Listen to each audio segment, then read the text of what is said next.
Nobody expects anything like this to happen, let alone the attention that it's gotten. It's very surreal. Can you tell us a little bit about your daughter?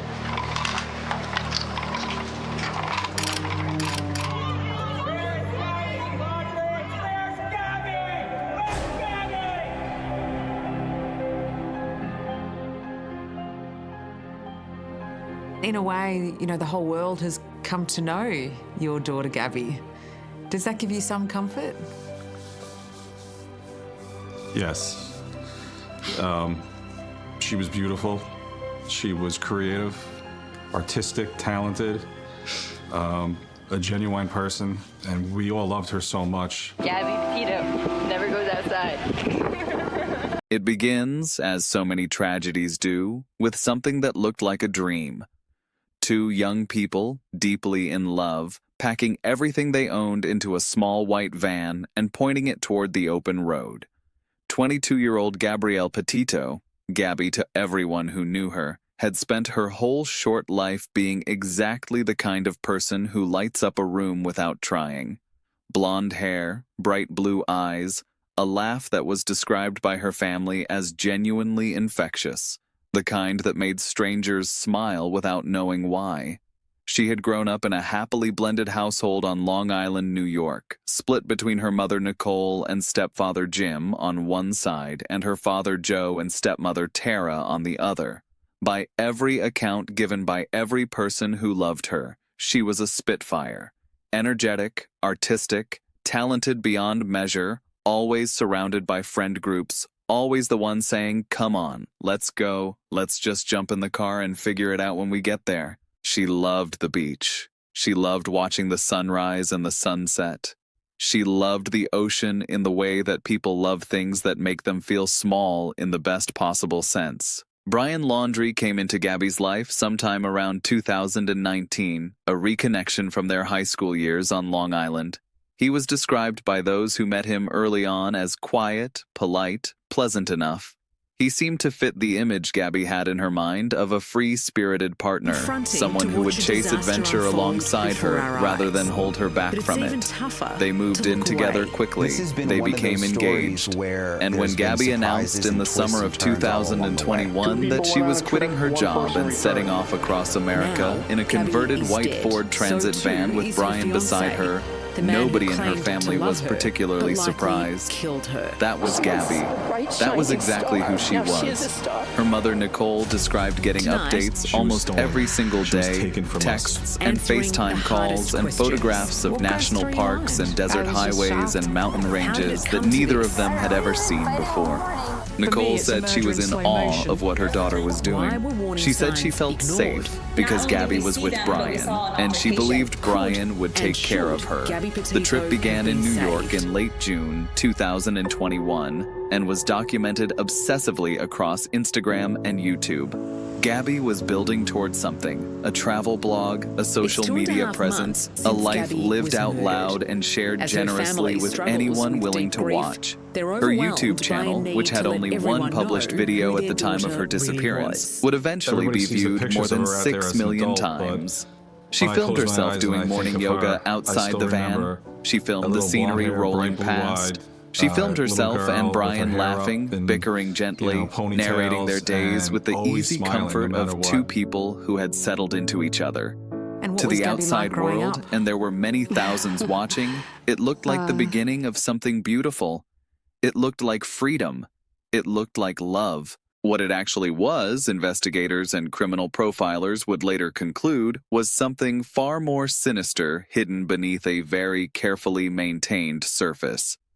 6 weeks into the trip, on the 12th of August, 2021, the van was traveling through Moab, Utah, when a witness called emergency services. The caller reported seeing a man slapping a woman through the window of a vehicle, and then watching the man chase the woman up and down a sidewalk before both got back into the vehicle and drove away. Officers with the Moab Police Department located the van and pulled it over. What followed was captured on police body camera footage, and that footage would eventually be seen by millions of people around the world, most of whom watched it with the particular horror of someone watching a disaster they cannot stop. Gabby Petito was sitting in the passenger seat when officers approached the vehicle. She was crying. Her face was red and puffy. There was a mark on her cheek that officers noted appeared fresh. She had scratches on her arm and shoulder. Brian Laundrie was calm. He was cooperative in a particular, studied way, the way someone is cooperative when they have made a calculation. Officers separated the two and spoke to them individually. Gabby, through tears, tried initially to protect Brian.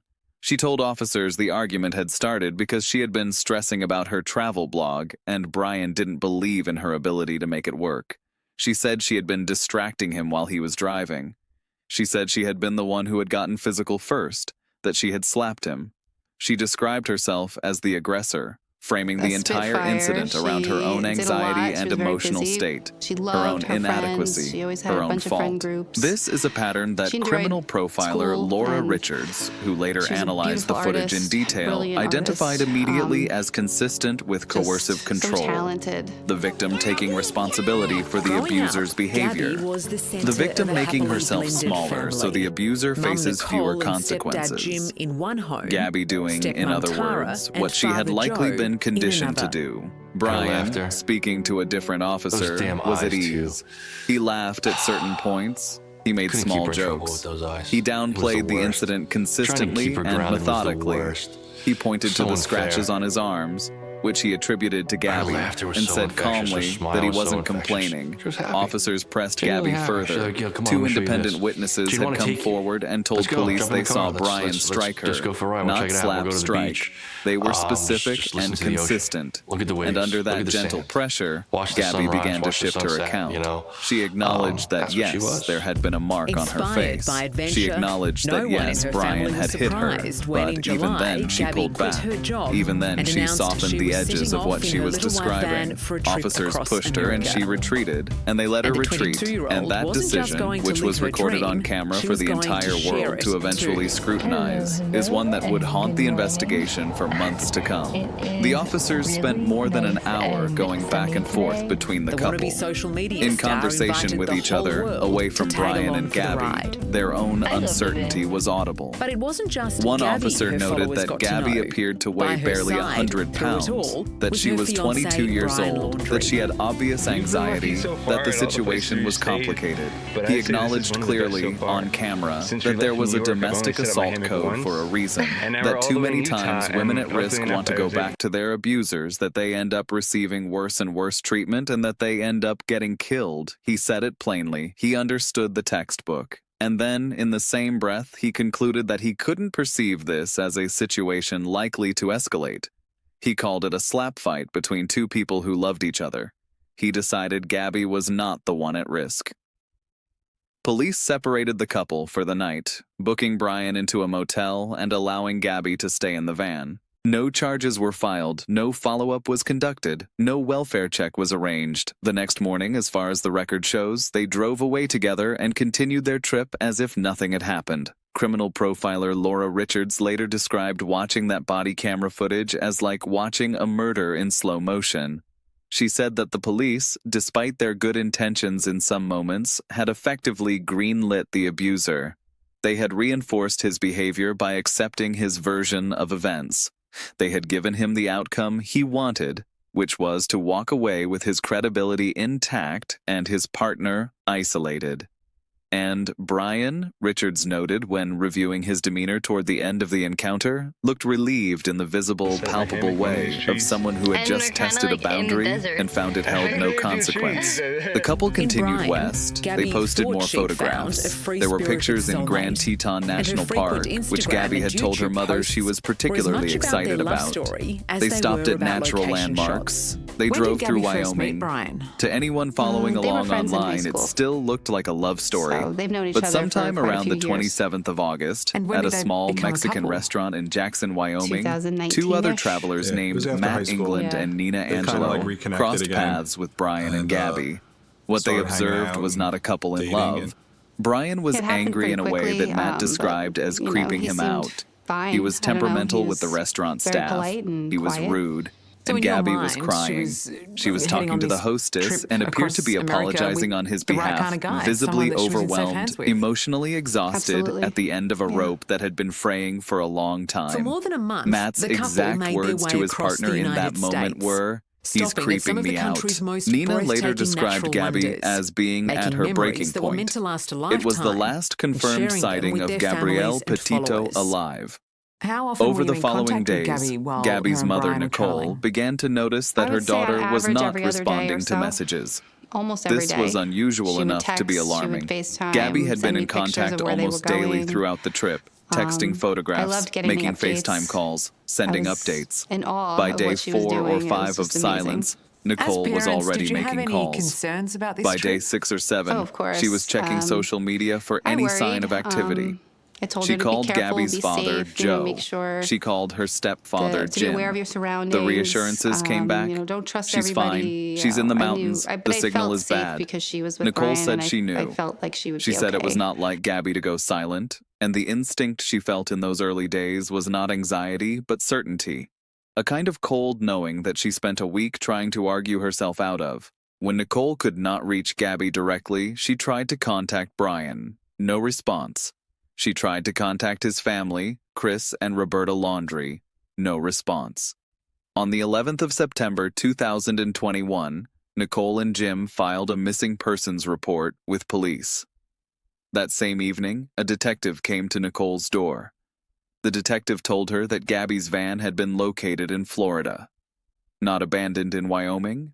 Not parked outside a trailhead? In Florida. At the Laundrie family home.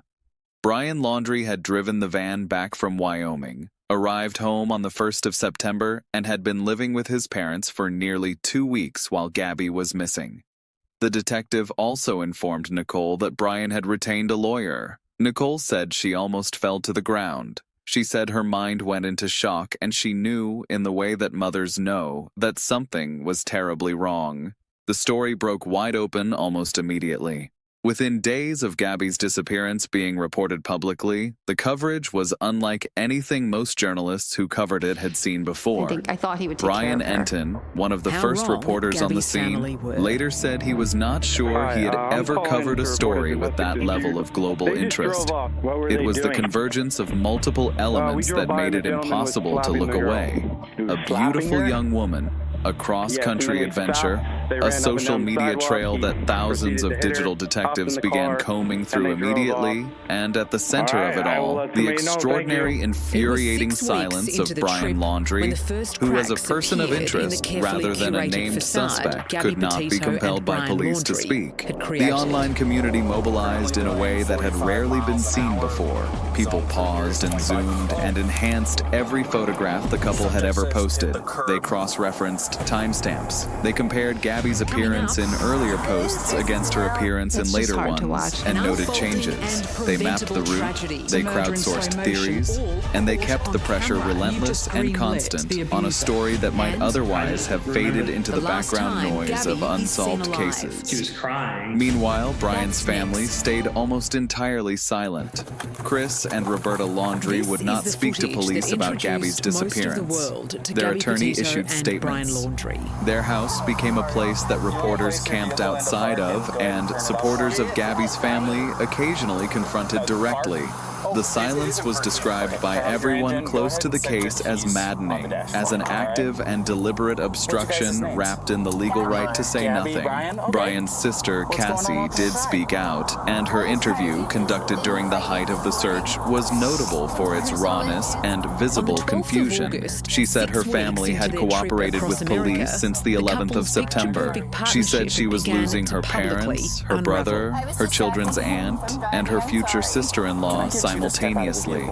She broke down trying to explain why her own parents were not speaking to her during this period, why they had pulled back from her as well as from the police. When asked directly whether she thought her parents were involved in whatever had happened, she said she didn't know. She said she had been finding everything out the same way everyone else was, through the news, through the same headlines appearing on the same screens. Former United States Marshal Lenny DePaul, who reviewed the case with the experience of decades spent hunting fugitives, said he believed Cassie and saw no deception in her responses. He was considerably less charitable about her parents. He believed that Brian had returned home, told his parents something, and that his parents had made a decision to help him rather than to tell the truth. In the Carlton Reserve in Sarasota County, Florida, Initially, a Gabby tried to massive protect search her operation fiancé. got underway. 24,000 acres of swampland, dense woodland, and bodies of water. Helicopters, drones, airboats, swamp buggies, and multiple law enforcement agencies all working through terrain that was described even by the searchers themselves as extraordinarily challenging. then admitted that Police Brian publicly had been maintained that they violent with knew her. where Brian was. They set up surveillance cameras in neighboring yards. They assured Gabby's family and the watching public that they had eyes on the situation. They did not. When the Laundrie family contacted police to report that Brian had now also gone missing, having allegedly left for a hike days earlier and not returned, police were forced to make an admission that damaged their credibility significantly. The surveillance team had confused Roberta Laundrie for her son. They had watched the wrong person leaving the property.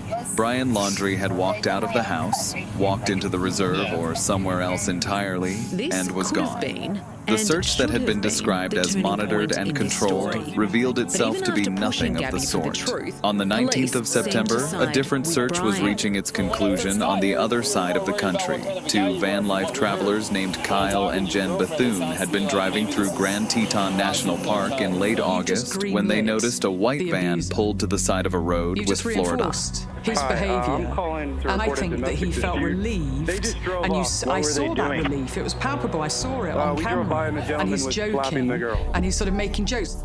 For all And he their clearly attempts to lied betray the police happiness, officers, and this they was the believed everything that he reality of said. Gabby and That makes me Brian's life angry. on the road. We sympathize with you, but based on what you've said and based on what witnesses said, and even based on what your fiance has mentioned, trying his very hardest not to have you in any trouble. I don't really believe that I could do any of it. So that's kind of been like a, I don't know, he's like down there. I don't know, we just been fighting all morning and he wouldn't let me in the car before. And then Why wouldn't he let you in the car? Because of your OCD? He told me I needed to calm down. Yeah.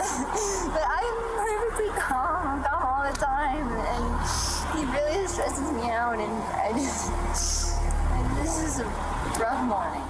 My instinct about what I was seeing on camera was this is bad news. I knew it wasn't going to end well. For me, it's a murder in slow motion. This was preventable. Like millions around the world, criminal profiler Laura Richards has pored over Gabby and Brian's encounter with the Witnesses police. say were caused. She says by you it's slapping him. clear that coercive control was a even you say you factor slapped in the him and we're relationship. aggressing him first. This was one I human don't have being anyone saying that he actually behaving in a way punched that was you aggressively. insidious, Having controlling, and identified manipulative, Brian as not the just to his victim, partner, by but to the law, police the officers. officer should have charged Gabby. An hour, but he police went back and forth between the couple and discussed trying at length to get to the bottom with his of colleagues. their fight. She's From gotta the be outset, 105 Brian pounds was soaking cool wet, and 22, calm full and of tried to anxiety, downplay have the a really incident tough with time. Gabby. Do you mind lifting Not making excuses, but I mean, it is written in the code. We do have a domestic assault here. He's not wanting to pursue it. How far do you want to go with this? Like, you know why the domestic assault code is there. The reason why they don't get special on these things is because too many times women who are at risk want to go back to their abuser. They just wanted him to stop. The license They don't want to plates. have to be separated. They They had don't thought want to about charge, they don't stopping want to go say jail. hello, And then they end fellow up getting worse and Floridians in a worse, faraway place, treatment, and then they but end up getting everything killed. about the But the van officer seemed closed decided up and Gabby dark, wasn't the so one they at drove risk. on. In no When Gabby's way, disappearance shape, or hit the form that I news can weeks perceive. later, Jen ran to her What laptop happened and here, pulled up the a little GoPro slap footage fight from their between drive that day. She fiancés who love watched each other herself want to be traveling together. down the road, and she prayed, perceive watching that the this is gonna footage frame digress by into a frame, situation where he's that gonna the be a white battered shape in the man. distance would be the right then again, I van. don't have It got closer. In the end, It the got police closer. ordered Gabby and Brian And to then she separate knew. for the night. She called the FBI. Search teams moved into the area around Spread Creek dispersed camping other area action in the was Bridger taken, Teton and no National one Forest, followed up with them. approximately 300 meters from where Gabby's van had been filmed. Do you think an On the opportunity 19th was of missed September, here they to found prevent human this remains. tragedy from happening? The coroner's report opinion, confirmed what there her were family multiple had feared. opportunities missed to Gabrielle prevent Petito had been the murdered. escalation The that manner happened. of death was strangulation.